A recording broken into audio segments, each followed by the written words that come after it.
like you said, get out on the weekend, go film something. No one's saying that you're going to be making the best film ever. In fact, you shouldn't be. You should be out just making things to have fun so you're learning while you're doing it.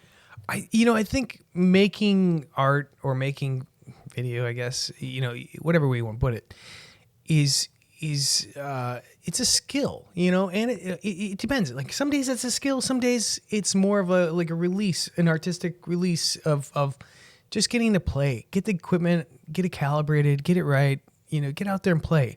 And sometimes the equipment doesn't want to calibrate. Sometimes it doesn't want to. But guess what? You're going to learn from that experience. And you're going to take that into your next job and the future jobs that you're working on. We do tons of free stuff too, pro bono work.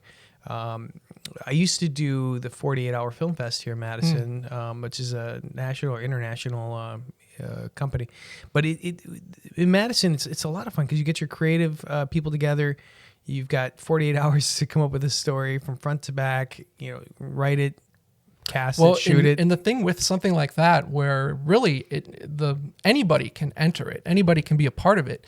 But what I found most rewarding about projects like the 48-hour Film Festival is the ability to meet other creatives and other filmmakers that you didn't know, and not only through working with them on, say, like your project, but when you go and see everyone else's, it's kind of inspiring to know how many creative people are around where you are.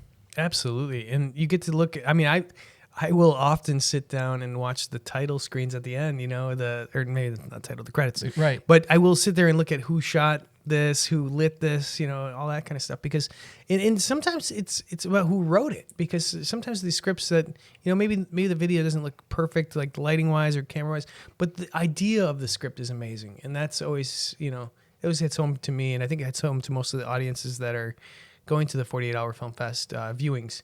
The showings that happen the week later.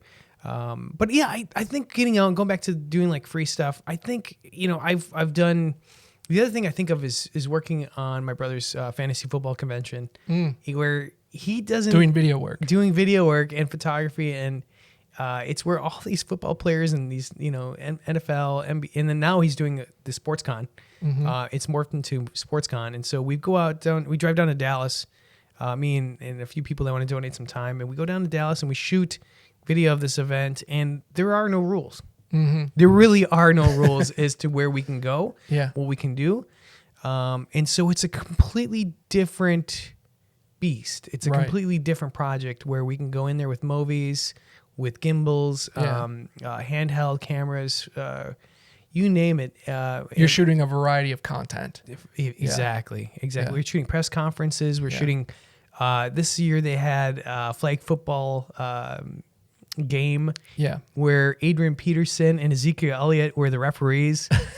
It was fascinating and interesting, and you don't know what's happening next because the schedules change, the athletes change. Well, that's kind of taking some of your documentary skills and putting it to good use. Yeah, absolutely. You have to, like I said, you have to get in there and calibrate. You have to figure out how you're going to shoot something on the fly sometimes, and it sharpens your skills, but also, I think it's a great challenge. It's a great challenge,